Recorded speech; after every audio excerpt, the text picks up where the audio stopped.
Amados, hoje nós vamos encerrar esse estudo sobre o Romanos, visto que nós aprendemos muita coisa sobre esse assunto, e todas essas mensagens estão lá já no YouTube.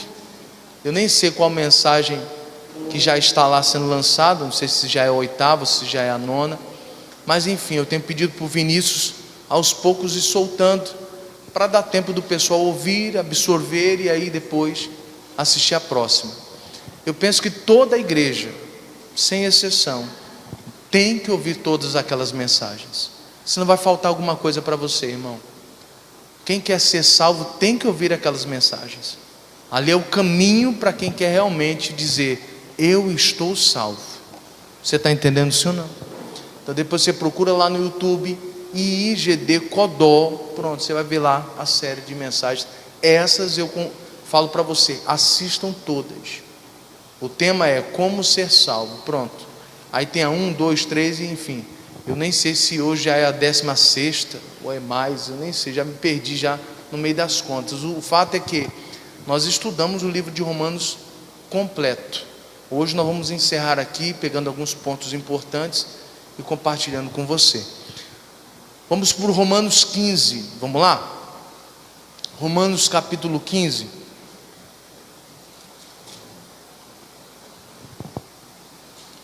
Quero estudar com você aqui 2 versos de Romanos 15 e depois a gente vai para o Romanos 16. Isso, Romanos 15. Conseguiu achar? Pastor, qual verso? Verso 20 e 21.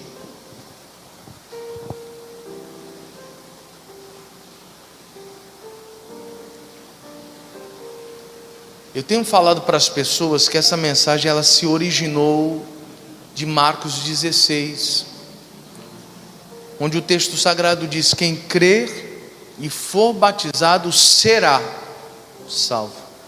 Você não é salvo, você vai ser salvo. Você precisa passar por um processo.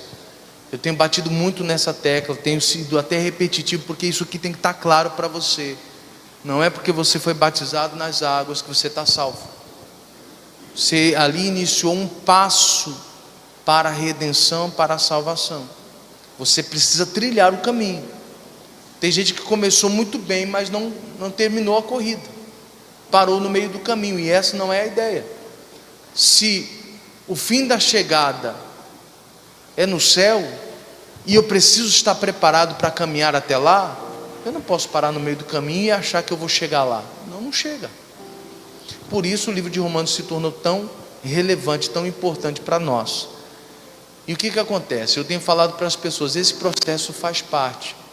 Começou num tratamento interno, eu estava explicando assim de maneira bem resumida. Começou num tratamento interno, primeiro mostrando a nossa real realidade. E ele apontou para nós que nós éramos pecadores, destituídos da glória de Deus. A presença de Deus não estava mais sobre nós, acabou. Por causa de Adão, todo mundo ficou debaixo dessa maldição, ficamos sem Deus. E se as pessoas deveriam procurar a Deus, essa era a nossa situação. E detalhe, estávamos todos condenados. Não tinha uma pessoa no mundo que pudesse falar: não, eu não estou condenado. Você está condenado. O texto sagrado de Marcos também diz: quem crer e for batizado será salvo, e quem não crer já está condenado. Está desse jeito, já está condenado. Não creu, você já está condenado, acabou. Não precisa fazer mais nada, não precisa nem pecar.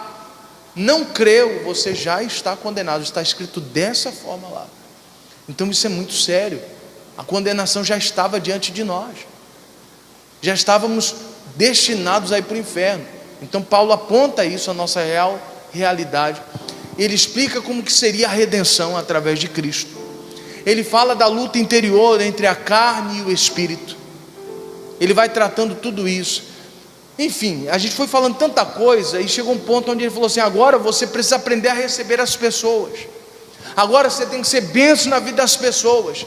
E agora ele fala sobre a importância de evangelizar, porque pessoas salvas, elas evangelizam. Que isso, pastor? Sim. O salvo evangeliza. O salvo compartilha das novidades de Deus para as outras pessoas. O salvo não quer ir para o céu sozinho. Ele vai querer levar pessoas com ele. Ele vai querer levar pessoas com ele. Ele não quer chegar no céu e perguntar: cadê minha mãe? Cadê meu pai? Cadê meus filhos? Meu esposo não está por aqui? Não, não está. Mas por que não está? Você não falou de Jesus para eles. Você não ensinou eles. Você não pregou para eles. Você só ia para a igreja. Você orou por eles, sim. Mas ninguém se salva porque alguém orou. As pessoas se salvam porque alguém pregou o evangelho. O livro de Romanos também diz isso. E como é que eles ouvirão se não há quem pregue? Como é que eles crerão se não tem ninguém que pregue para eles? Então, chega um ponto aqui em que Paulo fala assim: olha, uma pessoa salva, ela evangeliza. Ela não fica calada. Ontem eu estava numa oficina de lanternagem. Você vê como que é as coisas, né? Como Deus vai trabalhando. Eu estava ali na oficina e de repente o cara falou assim: rapaz, eu estou enrascado. Eu falei: você está enrascado, rapaz? Mas por que isso? Rapaz, a minha mulher me pegou com outra. Aí eu falei: Jesus, aqui já tem uma porta, eu vou entrar. E comecei a pregar para ele. Eu fui falando de Jesus para ele, eu falei: rapaz, isso aí que você está entrando aí é furado. Às vezes a gente põe a perder a nossa família, os nossos filhos, a troco de banana. Ele: não, mas eu não vou trocar não sou doido. Eu falei: você já trocou, cara. Já trocou. Você está ferindo, cada vez mais você está ferindo o seu cônjuge, você está ferindo seus filhos. Você vai perder o respeito, e pessoas que andam nesse caminho vão acabar sozinhas, porque o preço do pecado é muito alto.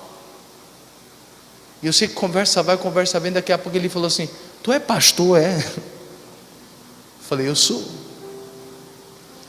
E para mim é impossível ver você se afundando e não falar do amor de Deus para você, não tentar te orientar. E aí ele já começou a se abrir: rapaz, às vezes o que a gente precisa é disso mesmo, de alguém que oriente a gente. Às vezes a gente está com a cabeça doida, virado, e às vezes a gente faz um comentário assim. Tem gente que ainda fala: rapaz, é assim mesmo, se ela não quiser pega outra. Tem gente que aconselha errado. Eu falei: não, eu jamais vou te aconselhar de maneira errada.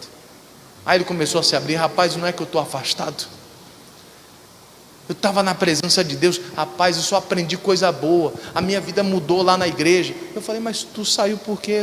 Rapaz, eu enfraqueci e tal. E eu aconselhei ele, eu falei: quando a gente passa por momentos difíceis, a gente precisa de conselhos. Você não pode se deixar levar e enfraquecer completamente. Você está fraco, você senta, você conversa, você pede orientação.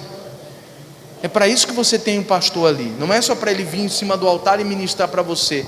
É para ele te auxiliar, te acompanhar, te dar o suporte na sua caminhada. É isso. Mas para isso você tem que pedir. Você tem que ir lá falar com ele. Ele não tem bola de cristal para falar: ô irmão, estou sentindo que você está passando alguma coisa. Não, você tem que estar disposto a se abrir. Se o pastor chega para uma pessoa dessa forma e a pessoa não quer se abrir, o que adianta? Mas quando a pessoa sai do lugar dela, fala: eu quero marcar um atendimento com o meu pastor, eu preciso de orientação, ela está com o coração aberto, ela vai receber a instrução.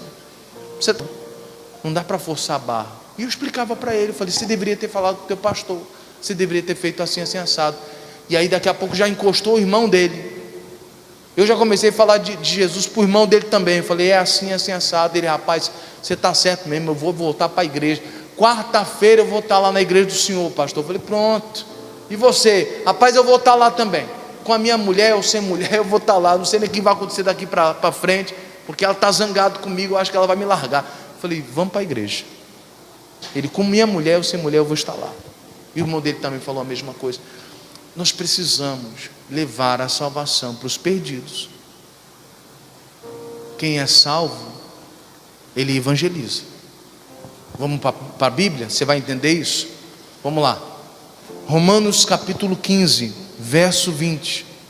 E diz assim, ó: e desta maneira me esforcei por anunciar o evangelho, não onde Cristo houvera sido nomeado, para não edificar sobre fundamento alheio. Antes, como está escrito: aqueles a quem não foi anunciado o verão, e os que não ouviram o entenderão. Vou ler numa outra tradução, que é a Bíblia Viva. Vou ler para você aqui. E diz assim, queridos, na Bíblia Viva, eu achei fantástico, porque a maneira que Paulo descreveu aqui, eu achei fantástico. E diz assim: entretanto, meu objetivo o tempo todo tem sido ir ainda mais longe e pregar onde o nome de Cristo nunca foi ouvido antes, em vez de edificar sobre alicerce de outro.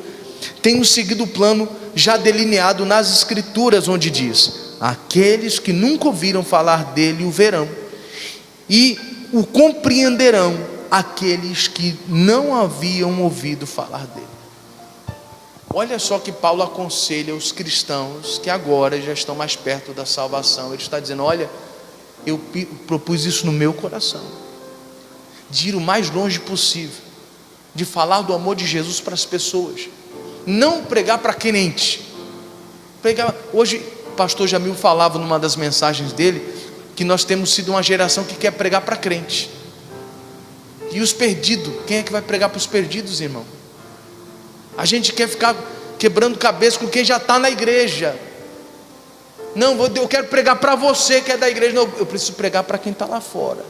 Quem está na igreja já está sendo edificado. Eu preciso agaranhar mais almas e trazer para o reino. Você consegue entender isso? É o que Paulo está dizendo. Eu não vou pregar para quem já tem um fundamento, para quem Cristo já foi nomeado, para quem já pertence ao reino. Eu vou pregar para aqueles que ainda não ouviram. Eu vou levar o evangelho para essas pessoas. Eu vou resgatar o maior número de pessoas possível, porque aqueles que não conheciam vão conhecê-lo. Quem não entendia vai entender. Ou seja, se depender de mim, essas pessoas vão entender o caminho. Se depender de mim, essas pessoas vão conhecer a Cristo. Esta é a visão de quem já está salvo. Nós aproveitamos oportunidades e falamos do amor de Deus para as pessoas, quer seja dentro da nossa família, no ambiente de trabalho, na escola. Se houver uma oportunidade, é aqui que está a sacada. Se houver uma oportunidade, você prega. Você não pode ser fanático, ser chato, imprudente, inconveniente. Isso não. Mas se a pessoa der a abertura, pregue. A pessoa se abriu, pregue. Ela desabafou com você alguma coisa, ministre sobre a vida dessas pessoas, porque essa é a atitude de uma pessoa salva. Quem não está salvo não está nem aí. Ele não se importa com a pessoa perecendo do lado dele. E aí agora faz mais sentido aquilo que eu tenho falado. Vira e mexe, eu solto essa frase para você: quem está salvo quer salvar, quem é convertido quer converter outras pessoas. É assim que a gente conhece uma pessoa salva. Ela está sempre tentando salvar alguém, sempre está tentando converter alguém, levar as pessoas para um bom caminho. Essa é a pessoa salva. Não é aquela que frequenta a igreja todo o tempo.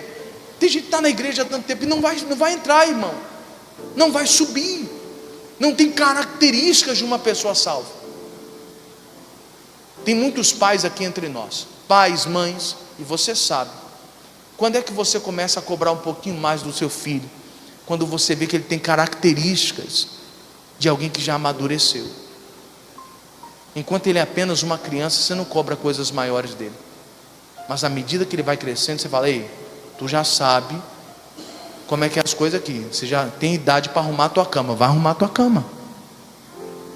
Tu já tem idade para você ir lá tomar banho sozinho, vai lá, já te ensinei como é que é. Vai lá. No começo vai tomar banho daquele jeito, né? Lava um pé direito, o outro não lava. Lava uma orelha, esquece da outra. Mas se está lá no pé, lava essa orelha direito. Rapaz, é dessa forma. Tu tem que escovar o dente, é desse jeito. Você vai ensinando, dando a ele a autonomia. À medida que ele vai crescendo, você espera poder cobrar um pouco mais dele. Você acha que com Deus você acha que com Deus é diferente? À medida que você vai avançando na salvação, ele vai percebendo, você já tem maturidade, você está avançando para ser salvo. Então, se você é salvo, é assim que você tem que agir. Enquanto você não era salvo ou não queria saber de salvação, eu nem falava nada de evangelizar para você, nem tocava nesse assunto, estava preocupado contigo. Mas agora você já cresceu, agora está na hora de você querer ganhar outras pessoas para o reino. Você está entendendo, sim ou não, pessoal? É desse jeito. Esse é o primeiro ponto que Paulo trata conosco. Aí, para finalizar, o capítulo 16 entra. Vamos lá, capítulo 16. Esse ponto já expliquei para você. Capítulo 16 agora, lá no verso 17.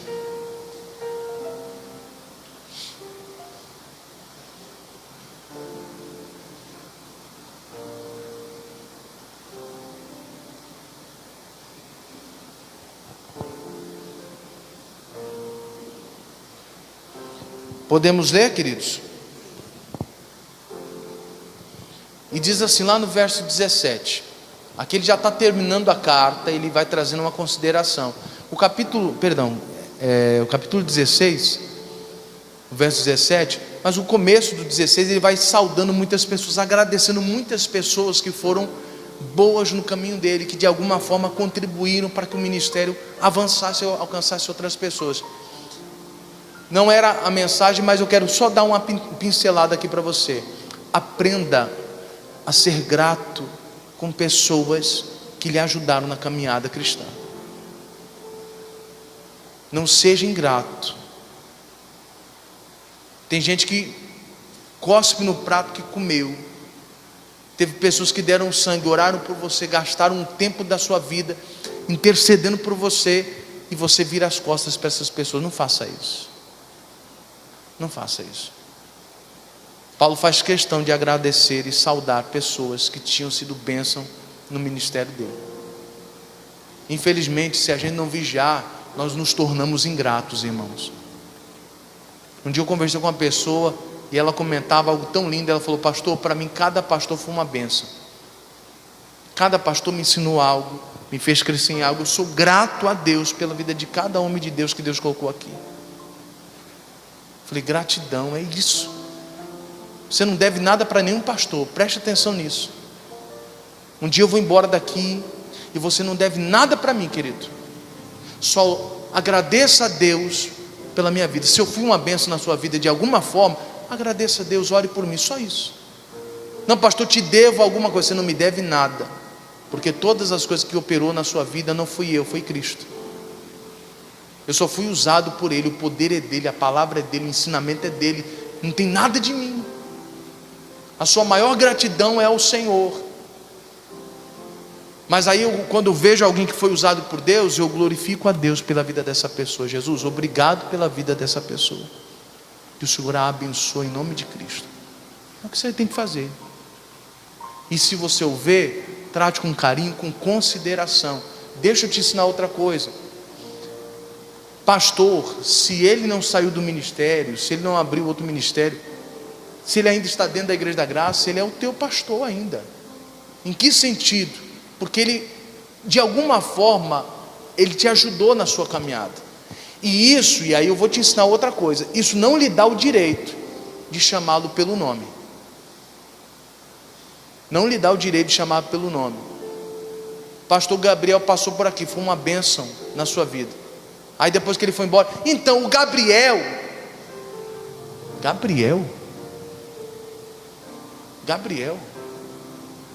teve uma vez que eu entrei numa discussão com um rapaz, e ele achou que isso era prepotência, eu não aceitar que ele me chamasse pelo meu nome. Eu falei: preste atenção, você acha desrespeitoso o seu pai que cuidou de você desde a sua infância, desde o seu nascimento até a tua fase adulta, te sustentou, te ajudou?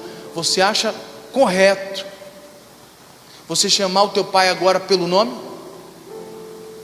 A vida inteira é pai, papai, sim senhor. Aí depois que cresceu, e aí Julião, como é que tá? Você está de brincadeira? Chamar um pai pelo nome é desrespeitoso. Não faça isso. Se o pastor foi uma bênção na sua vida, chame ele pelo nome de pastor. Ele é pastor. Mas ele é meu amigo. Pastor e amigo, mas ele é pastor. Vou te explicar mais outra coisa aqui. Sabe por que pastor às vezes não tem muitos amigos? Porque as pessoas confundem a amizade com o pastor com a libertinagem. Por isso que às vezes o pastor tem que ficar sozinho, porque quando ele se aproxima muito do membro, o membro já começa a tirar piada com ele. Pensei que você era um mendigo. Pensei que você era isso aqui. Já começa a tirar muita liberdade. Aí o pastor se exclui. A pessoa às vezes não entendeu, mas é um privilégio ter um pastor como amigo também. Só que nem todo mundo sabe respeitar. É por isso que pastor às vezes se fecha, porque as pessoas confundem as coisas. Você está entendendo, sim ou não? É que nem eu com a minha filha. O fato de eu sorrir com ela, brincar com ela, eu não vou admitir ela me desrespeitar. Não vou admitir ela me desrespeitar. Eu sou o pai dela. Eu estou sendo amigo dela, estou brincando com ela, estou sorrindo com ela, mas eu sou o pai dela. Não vou admitir ela me desrespeitar. Você consegue compreender a situação? Aprenda isso.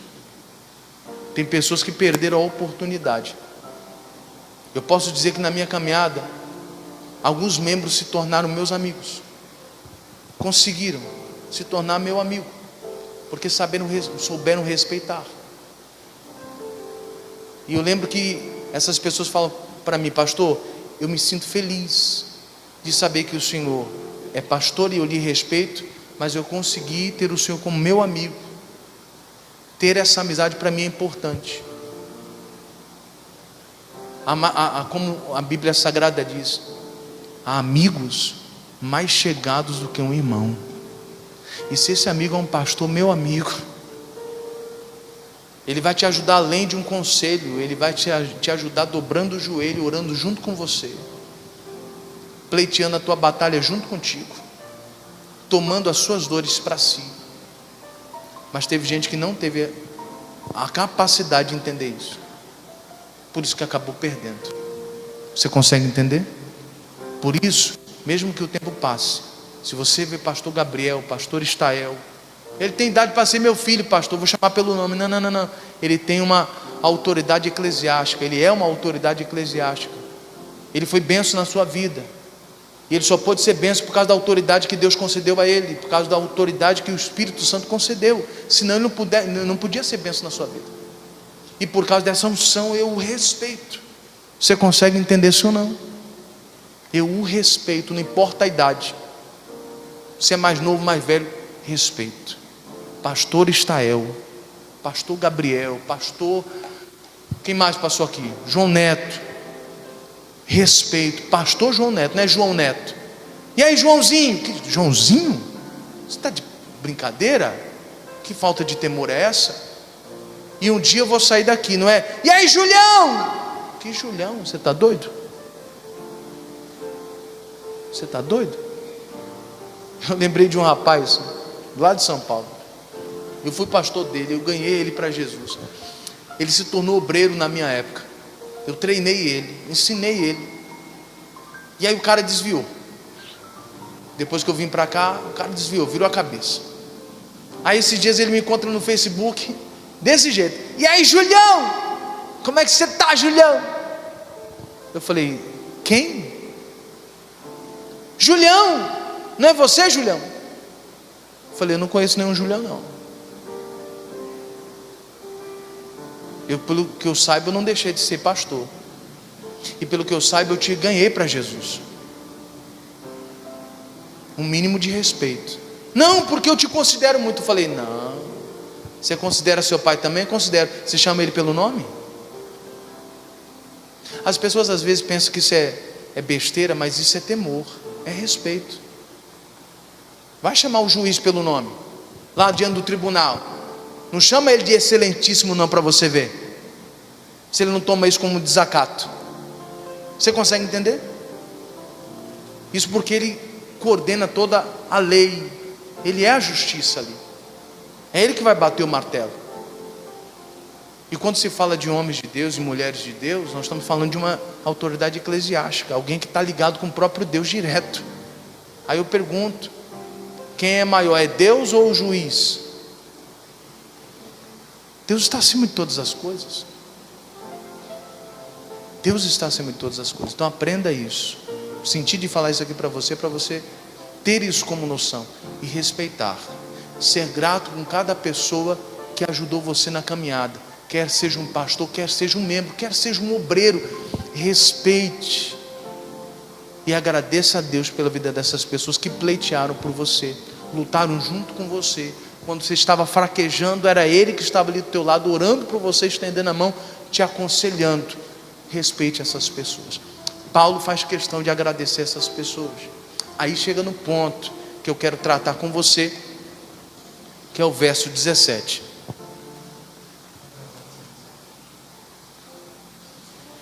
Verso 17. E rogo-vos, 16, 17, tá? E rogo-vos, irmãos, que noteis os que promovem dissensão e escândalo contra a doutrina que aprendeste. Desviai-vos deles. Vamos ler de novo? E rogo-vos, irmãos, que noteis os que promovem dissensão e escândalo contra a doutrina que aprendeste. Desviai-vos deles. Na tradução na Bíblia Viva, vou ler o mesmo texto na Bíblia Viva, diz assim: e agora tenho mais uma coisa a dizer-lhes antes de terminar esta carta. Conservem-se distantes daqueles que causam divisões e estão perturbando a fé do povo, ensinando sobre Cristo coisas que são contrárias aos ensinos que vocês receberam. Aqui Paulo ele fala assim: eu quero falar algumas últimas coisas com vocês. Preciso alertar vocês com relação a pessoas que vêm pregando, ensinando aquilo que é contrário ao que você já recebeu. Essas pessoas você tem que se desviar delas. Você tem que se afastar delas. Não, eu vou debater com ela, irmão. Você não vai conseguir debater. Ele está intencionado em pregar um evangelho que não é o de Cristo. Ele está sendo contrário à doutrina que você recebeu. Por exemplo, de vez em quando você vê na internet alguém falando contra a cura. Não, porque o missionário é um herético, o missionário é um charlatão. Que negócio de cura. Mas ninguém pode contestar quando o milagre acontece. Se você não quer crer, fique doente, simples, mas não critique aqueles que têm a unção do Espírito Santo para abençoar vidas. Só que às vezes a gente para de ouvir. Eu já vi pessoas dentro da Igreja da Graça que já foram curadas, aí começa a ouvir essas pessoas que pregam o contrário, e as pessoas deixam de crer na cura. Cara, que capacidade é essa? Você foi curado, você experimentou. Como é que você não crê mais na cura? Porque alguém falou. Por isso que Paulo fala: se desvie dessas pessoas, se afaste dessas pessoas, porque senão você vai deixar de viver aquilo que Deus tem para você. Se meu Jesus curou, Ele não mudou, Ele é o mesmo ontem, hoje, será eternamente. O texto sagrado diz que se nós crêssemos nele, nós faríamos as mesmas obras que Ele fez, e ainda maiores. Ele mentiu nisso. Por isso que as curas não acabaram. Deus continua curando, Deus continua libertando, expulsando demônios. Ele é o mesmo, Ele não mudou. De vez em quando você vê a igreja falando que não existe esse negócio de expulsar demônio, mas quando manifesta um demônio lá, eles mandam para quem? Para nós aqui resolver o BO, que nem diz o outro. Eu lembro de uma igreja que eu passei que foi desse jeito.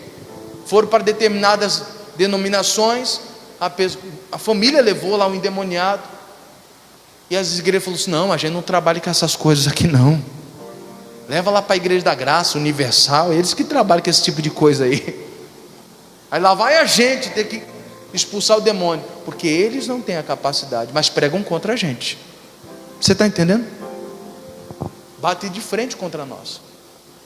Tem igreja que prega, que nós falando contra nós, dizendo que nós pregamos a teologia da prosperidade. E eles querem que a gente pregue o quê, irmão? Quer que a gente pregue a teologia da miséria? Quer que a gente ensine você a ser um miserável, que você tem que faltar tudo na sua vida, porque isso é a aprovação de Deus? Você tem que aceitar isso? Que uns nasceram para ser rico, outros para ser pobre? Cada vez que a gente lê a Bíblia Sagrada, Deus vai revelando as coisas para nós. Isaías 1,19 diz de maneira muito clara: se você quiser e ouvir, você vai comer o melhor dessa terra. Como é que eu prego o contrário disso? O livro de Salmos diz que Deus ama a prosperidade do seu servo. Quem é servo de Deus aqui? Então Deus ama quando você prospera. Como é que eu prego contra isso, irmão? Mas aí a gente para de ouvir pessoas que são levantadas para nos orientar, e a gente para de ouvir essas pessoas e vamos ouvir essa raça de pessoas que querem pregar contra. Paulo está dizendo: se afaste dessas pessoas. E hoje com a internet, meu amado, o que tem de gente metendo a cara, falando besteira, não é brincadeira. Para mim é assim: o pregador falou mal do meu pastor, acabou, perdeu a moral comigo, acabou. Você fica querendo queimar os outros? Não, você está querendo se autopromover, pisando nos outros. Peraí, não, parou, não lhe ouço, de jeito nenhum. Falou mal do missionário? Eu nunca vi um missionário falar mal dos outros, irmão. Você consegue entender como que é o negócio? Paulo está dizendo: ei, se a pessoa está ensinando algo contrário ao ensino que vocês receberam, se afastem dessas pessoas. Se afastem dessas pessoas. Não, pastor, eu vou tentar convencer. Você não vai convencer ninguém. A intenção deles é má. Vamos ler, presta atenção. Verso 18. Mas por que eu tenho que me afastar e eu não posso tentar convencê-lo ao contrário? Verso 18. Porque os tais não servem o nosso Senhor Jesus Cristo, mas eles servem ao seu ventre, e as suas palavras, e com suas palavras e lisonjas enganam o coração dos simples. Vou ler na outra tradução, olha aqui, verso 18 na Bíblia Viva, diz assim: esses mestres não trabalham para o nosso Senhor Jesus, mas tão somente desejam proveito para si próprios. São bons oradores, ou seja, eles falam muito bem, e são bajuladores, e gente ingênua tem sido enganada por eles muitas e muitas vezes. Irmão, o que tem de gente na internet que é bom orador, ou seja, a arte da oratória, fala muito bem, convence muita gente, ganha muitos seguidores. Tem gente que enriqueceu nessa onda. Oração da manhã, ele não tem nem igreja, a oração da manhã, aí vai para a internet e faz a oraçãozinha ali, pronto. Oração da meia-noite, pronto, faz a oração e vai ganhando adeptos, começa a ser remunerado. Era isso que ele queria, ser remunerado. Cuidar de povo mesmo? Não, cuidar de povo não. E se for para assistir um culto com ele, tem que pagar. Como é que faz aí? É oratória, eles sabem bajular. Oh, meu povinho amado, que não sei o que mais e tal, estava com saudade de você. Nunca ficou no meio do povo. Que saudade é essa? Você está entendendo como que é o negócio? Paulo falou: ei, toma cuidado, eles são bajuladores, eles são bons oradores, eles usam a arte da oratória, eles sabem falar muito bem, sabem convencer o povo, e já enganaram muita e muita gente. Vou ler na outra tradução, que é a tradução na linguagem de hoje, olha só. Paulo está nos orientando, dizendo: tomem cuidado. Eu não poderia terminar essa carta orientando vocês à salvação e não alertar vocês quanto a isso, porque isso existe. Vou ler aqui o verso 17 e 18 na tradução na linguagem de hoje, diz assim: meus irmãos, peço que tomem cuidado com as pessoas que provocam divisões, que atrapalham os outros na fé e que vão contra o ensinamento que vocês receberam. Afastem-se dessas pessoas. Por quê? Porque os que fazem essas coisas não estão servindo Cristo, nosso Senhor, mas a si mesmos, por meio de conversa macia e com bajulação, eles enganam o coração das pessoas simples. Conversa macia, bajulante. Irmão, eu percebi que você é uma pessoa de Deus, então já que você é de Deus, eu quero compartilhar algo com você. Ele encheu o teu ego para desarmar teu coração, para poder entrar com a doutrina errada dele no seu coração. Eu nunca me esqueci. Eu lembro de uma pessoa que era da nossa igreja, e lembro que numa ocasião ela manifestou com o demônio. Eu expulsei o demônio.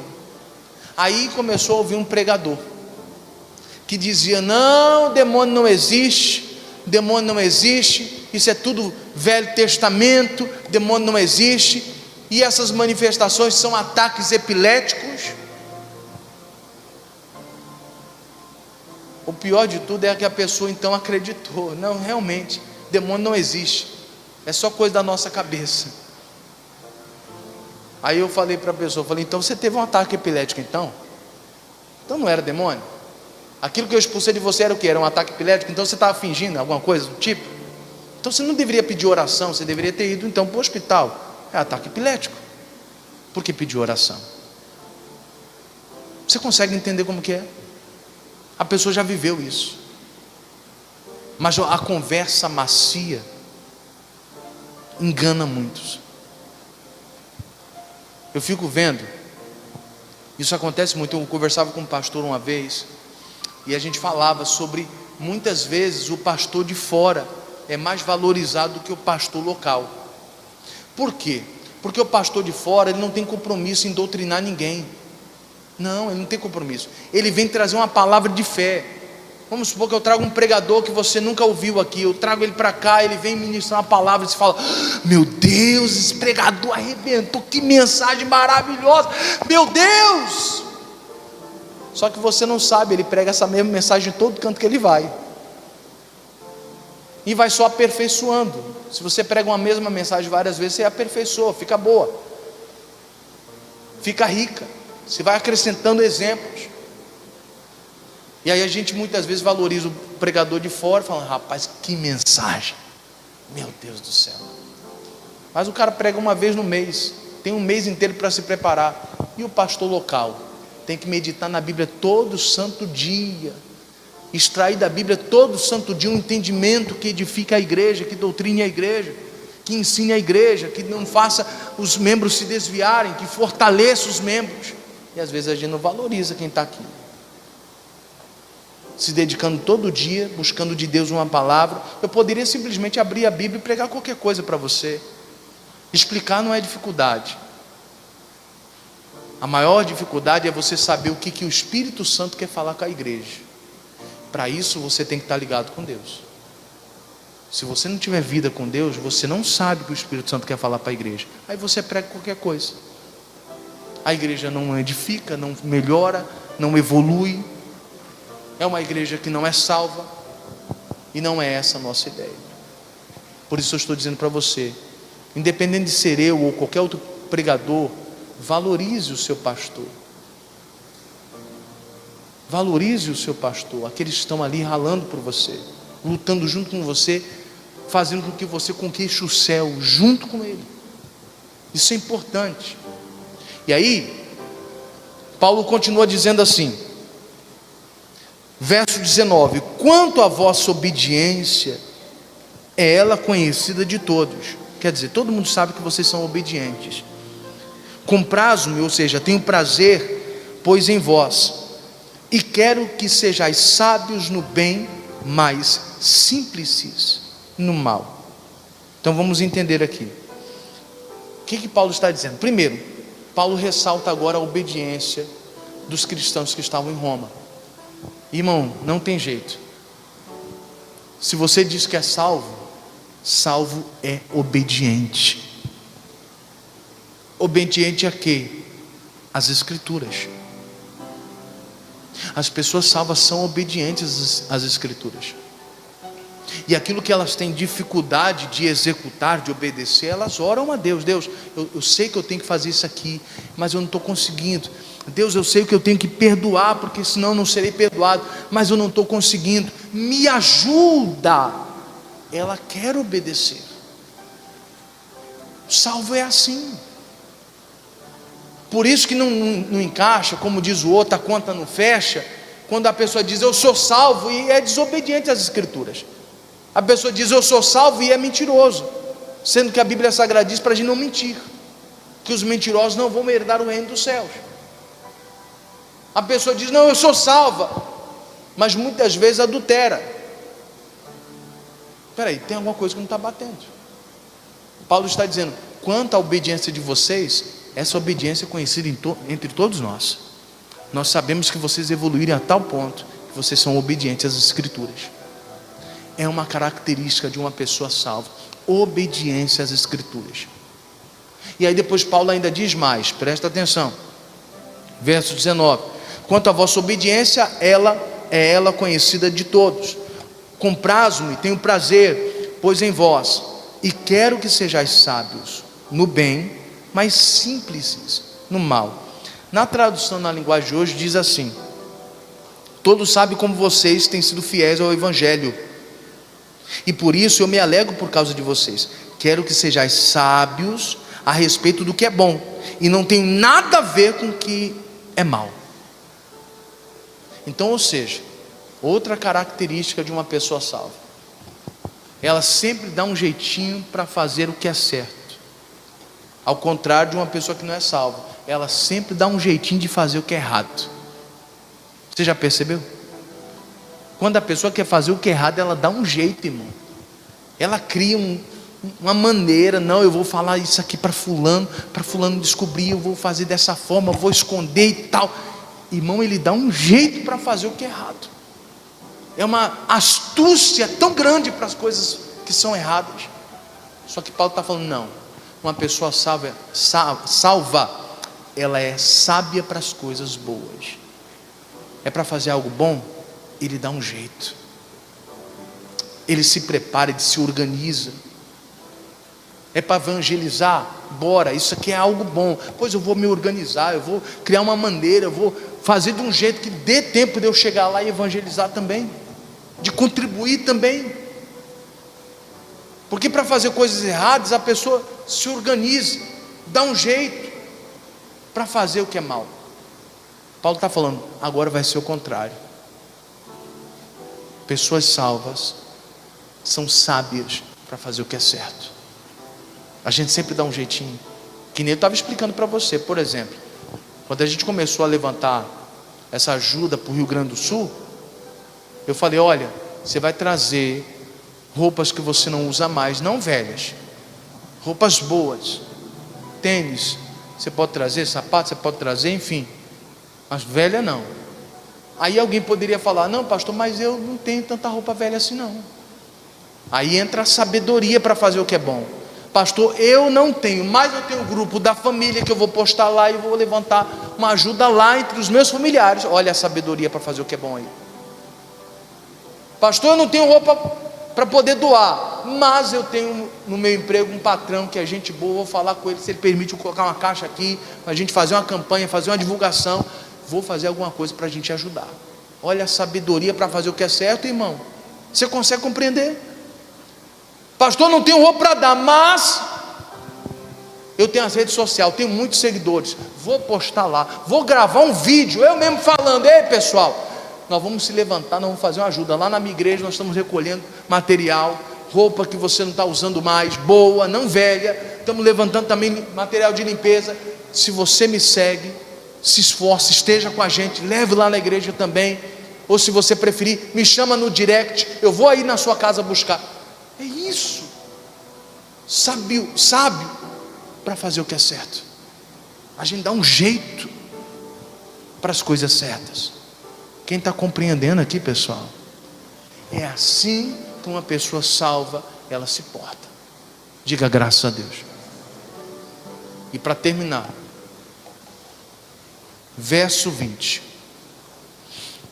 e o Deus de paz esmagará em breve Satanás debaixo dos vossos pés. A graça de nosso Senhor Jesus Cristo seja convosco. Amém. Paulo termina dizendo o seguinte: vai ser breve. Deus vai fazer com que esse demônio, essa obra do inferno seja destruída. Você vai pisar em cima dessa obra do diabo que tenta amarrar a sua vida, que tenta destruir você. Isso aqui é a garantia de uma pessoa salva. Nós vamos pisar na cabeça do diabo.